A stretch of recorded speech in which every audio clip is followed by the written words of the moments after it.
I'm Luke Summerhays, and I love Riolu.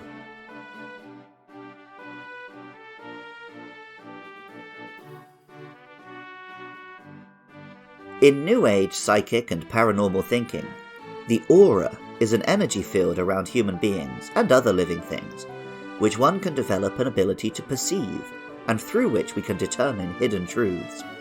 Of course, there's a lot of pseudoscience and mumbo-jumbo in there, but the belief in some kind of life energy, in and between living things, that is beyond what we can easily explain with physical science, is nothing new.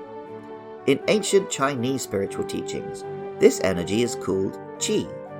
The exercise practice Tai Chi is designed to maintain this energy as much as to strengthen and stretch the physical muscles. In fiction, particularly kung fu movies and anime, the mastery of one's qi is the gateway to fantastical powers, from mind-controlling a snake to launching the Kamehameha. In fact, in modern Japanese, the word qi means blood. Riolu is the emanation Pokémon, a cute little fighting-type jackal with a mastery of auras and qi. Pokémon Diamond tells us, the aura that emanates from its body intensifies to alert others if it is afraid or sad. And Pokémon Platinum tells us, it has the peculiar power of being able to see emotions, such as joy and rage, in the form of waves. Riolu is an odd Pokémon. We are first able to encounter one from an egg, and it evolves through happiness. It is generally considered a quote-unquote baby Pokémon, but although its evolution appeared before it in the anime, they were both introduced in the same video game. A baby it may be, but Riolu is no pushover. Pokémon Pearl tells us, its body is little yet powerful. It can crest 3 mountains and cross 2 canyons in one night. And Legends Arceus tells us, though infantile in appearance, it has the mysterious ability to read the minds of humans. The pure of heart are met with Riolu's approval, while those of ill nature earn its loathing. The name Riolu is the same in English and Japanese, and seems to have no more meaning than being a slight anagram of the name of its evolved form. Welcome back to Does Andy Remember Gen 4 Pokémon? And if so, does he have any thoughts about them? Riolu! Is that the baby form of... No, it's not. No. Yeah, it he is. wouldn't have done that. It what? is. No, you told me you don't do baby forms! Right, it's not, but... Well, it absolutely is! Yeah, but they were introduced in the same generation, so it doesn't count as a baby form. Oh, right, sorry. Yeah, no, this is Lucario's generation, isn't it? Yeah, it's weird, because it does totally feel like it's the baby version, doesn't it? Yeah, that definitely feels like a Cleffer or something. And like in most games, you just get a Lucario, and then you can get a Riolu separately. So yeah, it is a weird one. It feels very weird talking about Riolu on his own. It's cute, isn't it? Yeah. Like most baby Pokemon, I suppose. Like, there's very few offensive baby Pokemon. There's no offensive baby Pokemon, but they are a bit lame. Well, yeah, of course they're babies. No, but babies aren't good, mate. What? I don't know if you've ever seen a baby. They're pretty inept. Like, I can understand adding a new evolution for a Pokemon, but adding a new pre-evolution just feels kind of redundant. Well, that's just to make it cute, isn't it? And also, like, the gameplay reason is like you can evolve, you can breed moves into it or whatever, but yeah, it is probably. just to make a cute one that can sell more dolls. If you get a baby, you give it a little Pichu, and you're like, oh, isn't that the cutest thing ever? It's a bit Ewok, isn't it? I don't know. I feel the Ewoks are just not that cute. So I don't know. That's my problem. Sorry, I guess that's probably not the thing you're trying to address here. But I think Ewoks are quite hideous and creepy. Okay, where do you stand on Baby Yoda? He's cute. Okay. I mean, I don't know. I feel that. Is he a proper child? I don't know. I like him. I'm a fan.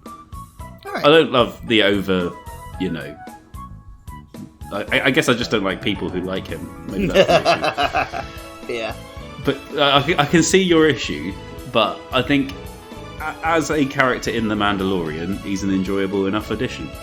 That's where I am. I like him in The Mandalorian, but yeah, the Baby Yoda explosion at the start of Mandalorian was pretty irritating. But it was the same with like Porgs or whatever, It's people who like cute things Just that they're not for me.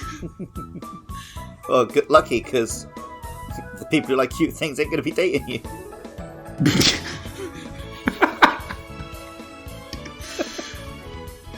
Good. That was a bit savage for a Luke loves Pokemon. I know, but I couldn't not. Let's go. Keep going? Yeah. All right. Might as well finish up Gen now.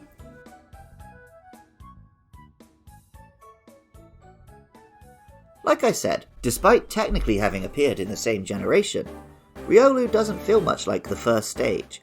Instead, it feels like a pre-evolution created after the fact for its much more famous big brother. After travelling and training with its trainer, Riolu will evolve into the main event, Lucario. In ancient Egyptian religion, a soul's entrance to the afterlife was determined by the jackal-headed god Anubis. His statues are extremely prevalent in the famous tombs and pyramids of that once fertile valley, and the visual design is iconic and cool. Anubis' ability to judge souls is very similar to the reading of auras. Lucario is a steel and fighting type Pokemon with a very strong resemblance to Anubis. One of the first Generation 4 Pokemon to be revealed, Lucario debuted in the anime movie Lucario and the Mystery of Mew. This film has it all: ancient wars between Pokemon training kingdoms, warriors of Aura who are borderline Jedi Knights, and a cool, edgy Lucario that Ash must slowly make friends with. By the end of the film, Lucario has even trained Ash to harness the power of Aura. Pokemon Pearl tells us, by catching the aura emanating from others, it can read their thoughts and movements. And Pokemon Platinum tells us, a well-trained one can sense auras to identify and take in the feelings of creatures over half a mile away. The name Lucario seems to come from Oracle due to its aura sensing, perhaps combined with lupine for wolves. When Pokemon Diamond and Pearl finally released, it was no surprise that Lucario very quickly became one of the most beloved of Pokemon. Pokemon Sun tells us, not only does it perceive auras, but it has also gained the power to control them. It employs them in battle. And Ultra Sun told us, it concentrates its mental energy and fires off mysterious waves called auras, which can crush boulders of large size to dust. Lucario has incredible attack and special attack, along with a great mix of moves and decent speed, making it a perfect Pokemon for sweeping through enemy teams. It's no coincidence that in Super Smash Bros. Brawl, it essentially replaced Mewtwo. Power creep might have seen Lucario slip out of the top tiers of competition, but in the 6th generation, it was naturally one of the flagships for Mega Pokemon. Pokemon Sun tells us of Mega Lucario, black streaks all over its body show where its auras and the energy of Mega Evolution intermingled and raced through it. While Lucario was originally a very stoic, heroic character, similar to a Bruce Lee protagonist, this Mega form loses control and feels like Super Saiyan Goku or classic comic book Super Sonic. Pokemon Moon tells us, it readies itself to face its enemies by focusing its mental energies. Its fighting style can be summed up in a single word: heartless. Ultra Moon tells us, its aura has expanded due to Mega Evolution. Governed only by its combative instincts, it strikes enemies without mercy. This powerful form of Lucario was present when Lucario appeared in Pokken Tournament, a game it very much starred in. In fact, Lucario and Blaziken fighting was the first look we ever got at Pokken. With a cool visual design, an edgy characterization, and even Goku's voice actor, Lucario was naturally beloved of a certain generation of Pokemon fans. I'm not immune to this kind of anime cool. I've read all of Dragon Ball and I love Digimon. The only Pokemon more popular than Lucario are Pikachu and Charizard, and in the most recent anime series, it joined those two in being a key partner for Ash Ketchum himself. And you know what? Yeah, I love Lucario too. I've had it on my squad a few times. Music for Luke Loves Pokemon is by Jonathan Cromie. Artwork for the show is by Katie Groves. Writing, producing, and editing is all by me, Luke Summerhays. And funding is provided by lovely listeners at patreon.com/podcastiopodcastius. I love it when you guys get in touch. Hit me up on Twitter or Facebook at LukeLovesPKMN and let me know your thoughts about our next monsters, Hippopotas and Skorupi, or share your love for any Pokemon. Pokemon Scarlet and Violet are with us, so on Sundays we have bonus episodes about the Pokemon of the Paldea region. Also, join me Friday and Saturday nights from 8 PM UK time at twitch.tv/LukeLovesPKMN for some Pokemon streams. And even if you don't feel like doing any of that, thank you so much just for listening. I love Riolu, and remember, I love you too.